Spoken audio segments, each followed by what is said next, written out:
Ngayon ay 12 March 2026, Thursday. Ito 9:53 ng gabi.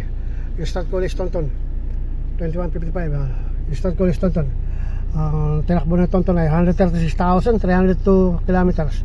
136,302 kilometers. 136,302 kilometers ang odometer reading. And start, one click. Start ko ulit.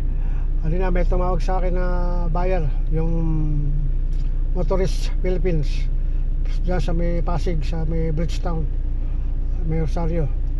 At medyo magandang i-open niya, sabi niya.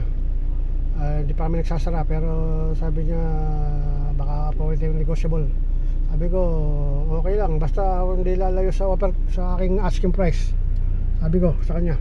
Si pangalan niya si Jaril, doon taga Bridgetown, office nila, Motorist Philippines.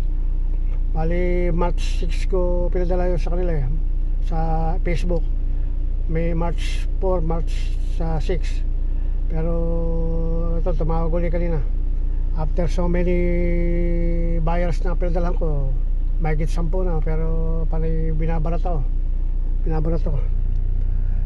Ayun ay 136,302 kilometers ang tinakbo ng odometer. Lord, thank you, have mercy. Thank you, sana ay magkaayos ang presyo niya. Bukas babalik siya. Sasabit niya yung quotation, sabi niya sa akin. Sabi ko, magsasabit ka na ng quotation, hindi mo pa binibigay sa akin yung good offer mo. Sabi niya okay daw, pero kung sakali raw baka pwedeng mag-negotiate ang presyo.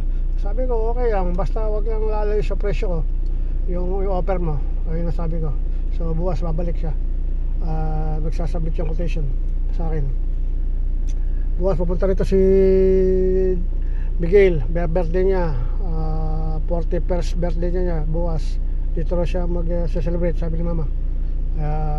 Pagkahanda namin. Lord, thank you, Lord, mercy, thank you, Lord. Ayan ang oras ng tinakbo, 9:55.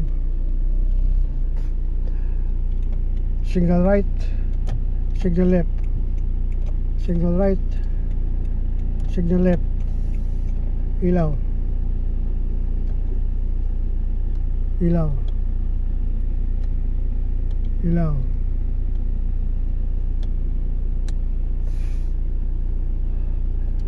signal right, signal left, signal right, signal left, blink, flashing,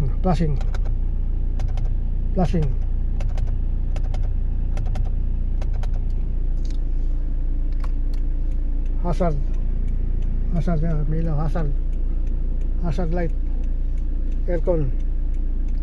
Ang voltahe 13.9 volts, 13.9 volts. Off ka aircon. Ayun, tataas yan. Off ka aircon.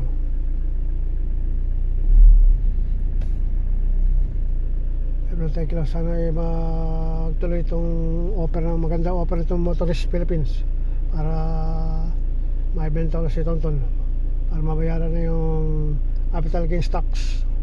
Doon ko kukunin ng pambayad sa capital gains tax. 186,000 pesos ang babayaran ko after 21 years na kinuwento